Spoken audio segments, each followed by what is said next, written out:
Hello दोस्तों, तो यहाँ पे हमें चैप्टर की शुरुआत में हॉस्पिटल का सीन दिखाया जाता है और यहाँ पे सुइरियो सो रहा होता है और वहाँ पे उसकी बहन सुइको आती है। वो कहती है भले ही तुम बेड में पड़े हो लेकिन तुम्हारे मसल्स अभी भी काम किए, कितने कमाल के हो। तो सुइरियो बोलते है चलो बस करो, अपने भाई को परेशान मत करो। तो सुइरियो बोलती है वैसे तो तुम ठीक ही लग रहे हो, मुझे तो लग रहा था कि तुम उस कॉन्टेस्ट में उस मॉन्स्टर से हारने के बाद काफी डिप्रेस हो गए होगे। तो सुइरियो बोलते है नहीं नहीं, मैं वैसे तो अगर मैं सच बोलूं मेरे को लग रहा था मैं मर जाऊंगा। तो तुम यहाँ पे क्यों आई हो, मुझे डोजो में वापस ले जाने के लिए? और तुम्हें ऐसा लग रहा होगा कि मेरे अंतरात्मा ही मर चुकी है ना? तो को बोलती है नहीं डोजो की चिंता मत करो, जब तुम टाइम पास कर रहे थे तब मैंने बहुत मेहनत की और अब वो जगह मैं संभाल रही हूँ। भले ही हमारे दादा चाहते थे कि तुम डोजो को संभालो बड़े भाई, लेकिन तुम हमेशा अलग अलग चीजें करते रहते हो। क्या तुम्हें पता भी है इस दादा को कितना बुरा लगा? तो सुइरियो कहता है सुइको मुझे माफ करना, मैं अभी वापस नहीं जा सकता, मुझे कुछ काम है। तो यहाँ पे सुइको उसके चेस्ट पे मारती है और कहती है अभी भी तुम फालतू टाइम पास ही करना चाहते हो है ना? तो सुइरियो बोलते है नहीं, मैं एक हीरो बनना चाहता हूँ, अगर मैं अपनी ताकत का इस्तेमाल दूसरों की मदद करने में करूंगा तो इससे हमारे दादा बहुत ज्यादा खुश होंगे। तुम्हें नहीं लगता? जैसे कि water stream, rock smashing fist. तो सुइको बोलती है हाँ फिर से शुरू हो गए तुम, पहले तुमने कहा था तुम एक मॉडल बनना चाहते हो, उसके बाद तुमने कहा था शायद तुम एक्टिंग करोगे। तो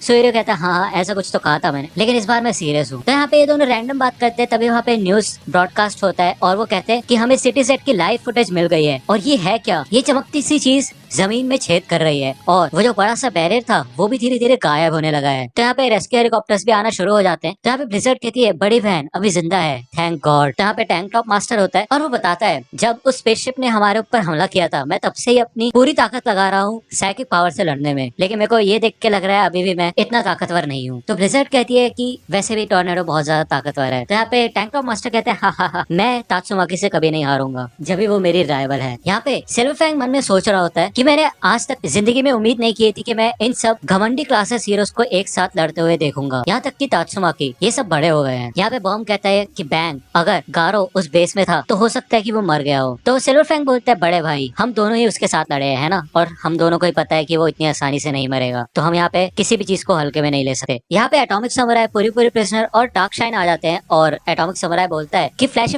तो अभी भी नहीं चाहिए है ना, ये नहीं हो सकता कि वो उस पेयर ऑफ लाइट में फंस गया और मर गया हो। तो सिल्वर फैंग बोलता है अरे ऐसा है तो फिर तो बहुत बुरा है। तो यहाँ पे ब्लिज़र्ड को टेलीपैथी से आवाज आती है कि नहीं ऐसा नहीं है, फ्लैश उधर नहीं था। यहाँ पे टॉर्नेडो मन में सोचती है कि जब मैंने वो स्पेयर ऑफ लाइट जमीन में घुसेड़ा था तब स्पेस टाइम में कुछ हलचल हुई थी और तभी फ्लैश दूसरी डायमेंशन में चला गया था, तो ऐसा हो सकता है कि वो ब्लास्ट हो। यहाँ पे हमें फिर से होमलेस एम्पायर का सीन दिखाया जाता है और वो कहता है कि लगता है ग्योरगर और ओरोची दोनों ही बेकार निकले, जैसा मैंने सोचा था उनके अंदर अपने दिमाग को बढ़ाने की क्षमता ही नहीं है, और वैसे मुझे तो भगवान ने चुना है, मेरे सामने वो कैसे टिक सकते हैं। तभी यहाँ पे अमाई मास होमलेस एम्पायर की तरफ आता है और कहता है रुको बेटा अभी तुम्हें बताता हूँ, लेकिन उससे पहले ही जमीन में से यहाँ पे ब्लैक स्पम आ जाता है और वो अमाई मास को पकड़ लेता है। यहाँ पे होमलेस एम्पायर कहता है कि हाँ मेरे ख्याल से ये सच है कि लोगों को ऐसी चीजें नहीं बोलनी चाहिए जो उनके लिए बुरी साबित हो सकती है। यहाँ पे ब्लैक स्पम बोलता है ना प्लेबॉय हीरो, तुम उससे आगे निकल सकते हो। और तभी यहाँ पे अमाई मास के सामने ये फ्यूरर अगली आ जाता है और वो कहता है देखो बच के वहाँ से निकल भी गए थे लेकिन अब भी यहाँ आके फंस चुके हो, एकदम कचरे की तरह हो तुम। यहाँ पे अमाई मास चिल्लाता है और वो कहता है मेरे पास मत आना वरना मैं बता रहा हूँ तुम्हें। तो यहाँ पे फ्यूरर अगली अमाई मास के मुंह पे पंच करता है और हमें दिखाया जाता है अमाई मास का मुंह पूरा डिस्ट्रॉय हो चुका होता है। वो कहते हैं देखो कितना बदसूरत चेहरा है। होमलेस एम्पायर कहता है कि यार इससे तो दर्द हुआ होगा, यही होता है जब तुम अपने शरीर से इतना ज्यादा प्यार करते हो।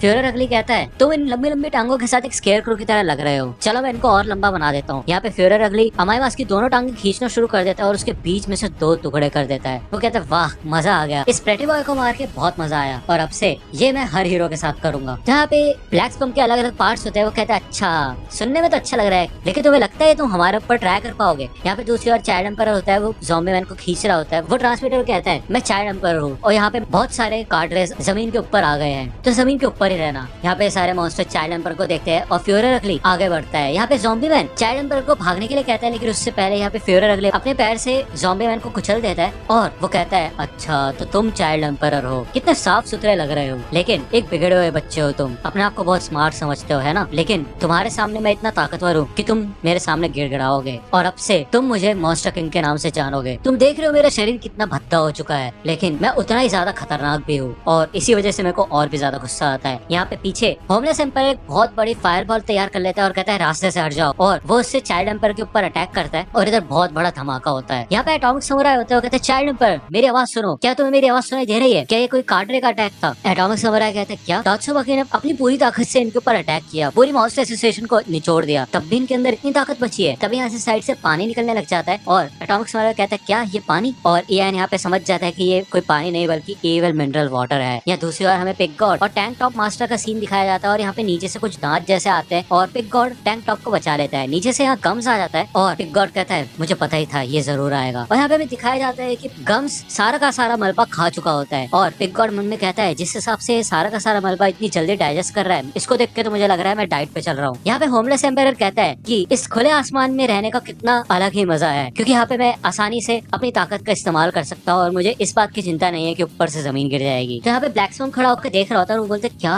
ये जो अपने आसपास इतनी बॉल उछालता रहता है ये कुछ मजाक नहीं है, किसी ने मुझे बताया नहीं इसके बारे में, और ये तो किसी चीज का इस्तेमाल भी नहीं कर रहा इन बॉल्स को अपने दुश्मन पे फेंकने के लिए, ये चल कर रहा है, इतनी सारी एनर्जी इसको मिल कहाँ से रही है। यहाँ पे मलबे के अंदर से फ्यूरर अगली निकलता है और कहता है तुम गधे कहीं के, तुमने मेरा शिकार छीनने की कोशिश कैसे की, यहाँ पे मुझे बहुत मजा आने वाला था। तो होमलेस एम्पायर कहता है तुमने ही तो कहा था सबके लिए सब कुछ फ्री है। तो यहाँ पे हमें एक नेचर का खूबसूरत लॉ फॉलो करना है, अपने आप को जिंदा रखना है। तो फ्यूरर अगली कहता है क्या मुझसे लड़ना चाहते हो क्या, एक बार हम क्लासेस हीरोज को मारने का काम खत्म कर दे फिर मैं तुम्हें बताऊंगा असली मॉन्स्टर किंग कौन है, और ये बात भूलना मत। यहाँ पे होमलेस एम्पायर कहता है कि सबसे पहले तो कमजोरों को ही मारा जाएगा, तो हम तो सिर्फ अपना नेचर लॉ फॉलो करेंगे। यहाँ पे ब्लैक स्वन कहता है हा, जब तुम्हारे खूबसूरत लॉ काम नहीं आएगा या फिर जैसे तुमने सोचा होगा वैसा नहीं होगा तो दुखी मत होना होमलेस एम्पायर। यहाँ पे हमें दिखाया जाता है कि जेनोस ऊपर से नीचे गिरता है और ये सारे के सारे जेनोस के पास आते हैं। सिल्वर फैंग पूछते हैं तुम्हें क्या हो गया, तो जेनोस बोलता है कि मेरा पावर कोर उसके लिमिट टच हो चुकी है और मेरे अंदर से थर्मल रेडिएशन निकल रही है, मैं थोड़ी देर में फट जाऊंगा। तो ब्लिज़र्ड कहती क्या क्या कहा तुमने, तो सिल्वर फैंग बोलता है कोई इमरजेंसी फिक्स नहीं है क्या, तो पूरी प्रिजनर कहता है कि सही कहा, ड्राइव नाइट को जेनस की बॉडी के बारे में सब कुछ पता होगा, वो इसको ठीक कर सकता है। तो जेनस कहता है नहीं वो पहले ही निकल चुका है। तो हमें पहले का सीन दिखाया जाता है, यहाँ पे जो ड्राइव नाइट होता है वो कहता है लगता है बैरियर हट चुका है, मेरा काम यहाँ पे पूरा हुआ, मुझे माफ करना। और यहाँ पे ड्राइव नाइट जेनस को वहीं ऊपर से फेंक के चला जाता है। तो बॉम्ब कहता है कि कितना बेदिल है। ब्लिज़र्ड कहती है कि और चाइल्ड एम्पर का क्या हुआ, तो यहाँ पे पूरे प्रिजनर ट्रांसमीटर में देखता है और वो कहता है कि शायद वो एक्सप्लोजन की वजह से मलबे के अंदर दबा हुआ है, मैं अपने प्यारे लड़कों को ऐसे मुसीबत में नहीं देख सकता और वो भी मेरे होते हुए, मैं उसको बचाऊंगा। एंजल क्रॉल और यहाँ पे पूरी प्रिजनर जमीन के अंदर चला जाता है। यहाँ पे जेनोस कहता है कि ये बहुत खतरनाक है, अब ज्यादा समय नहीं बचा है, इस हिसाब से मेरे को शायद अपनी पावर बढ़ा लेनी चाहिए जिससे कि अगर मैं मरता भी हूँ तो मेरे साथ और भी दुश्मन मरे, तो इसलिए सबके सब 5 किलोमीटर दूर चले जाओ जितना जल्द हो सके, और मास्टर सैटामा और डॉक्टर कुसेने को बता देना कि मैं उनसे माफी मांगना चाहता हूँ कि मैं इतना नौसिखिया हूँ। तो सिल्वर फैंग बोलता है बेवकूफ तुम जवान हो और तुम्हें इतनी आसानी से हार नहीं माननी चाहिए, अभी प्रिजनर चाइल्ड एम्पर को इधर ले आएगा और फिर हम तुम्हें ठीक कर देंगे। यहाँ पे ब्लिज़र्ड आगे बढ़ती है और वो जेनोस के पास जाती है। जेनोस कहता है ब्लिज़र्ड ऑफ हेल तुम अभी यहाँ क्या खड़ी हो, तुम्हें पता है ना यहाँ पे अभी भी दुश्मन हो सकते हैं, भले ही तुम हमारी स्ट्रॉन्गेस्ट हीरो नहीं हो लेकिन हम तुम्हें भी खो नहीं सकते। तो ब्लिज़र्ड कहती चुप हो जाओ। यहाँ पे ब्लिज़र्ड अपनी ताकत से जेनोस को फिक्स करना शुरू कर देती है और जेनोस कहता है ये क्या कर रही हो तुम, तो ब्लिज़र्ड कहती है भले ही तुम एक नंबर के बेवकूफ हो लेकिन फिर भी हम तुम्हें खो नहीं सकते, मैं ब्लिज़र्ड ऑफ हेल हूँ और हमारे ब्लिज़र्ड ग्रुप की लीडर भी। तुम्हें क्या लगता है मैं अपने सबऑर्डिनेट को ऐसे छोड़ के भाग जाऊंगी जैसे कुछ हुआ ही ना हो, एक लीडर को पता होना चाहिए कि लीडर की तरह बिहेव कैसे किया जाता है। यहाँ ब्लिज़र्ड मन में बोलती है कि मैं अपनी टेलीकाइनेसिस का इस्तेमाल करके इसके थर्मल मोशन को कम करने की कोशिश करती हूँ और उसके बाद इसके जो खराब पार्ट्स हैं उनको ठीक करने की कोशिश करती हूँ। यहाँ पे ब्लिज़र्ड अपनी पूरी एनर्जी लगा देती है और जेनस को यहाँ पे दिखता है कि अब उसका टेम्परेचर कम होने लगा है और उसकी कूलिंग सिस्टम भी ठीक हो जाता है और वो कूल डाउन होना शुरू हो जाता है। जेनस कहते हैं क्या सब कुछ ठीक हो गया और अब एक्सप्लोजन नहीं होगा। यहाँ पे ब्लिज़र्ड के नाक और मुंह से खून निकलने लग जाता है और बेहोश टाइप हो जाती है और गिर जाती है। सिल्वर फैंग बोलता है क्या बात है, शायद ये सच में हमारी लीडर बनने के लायक है।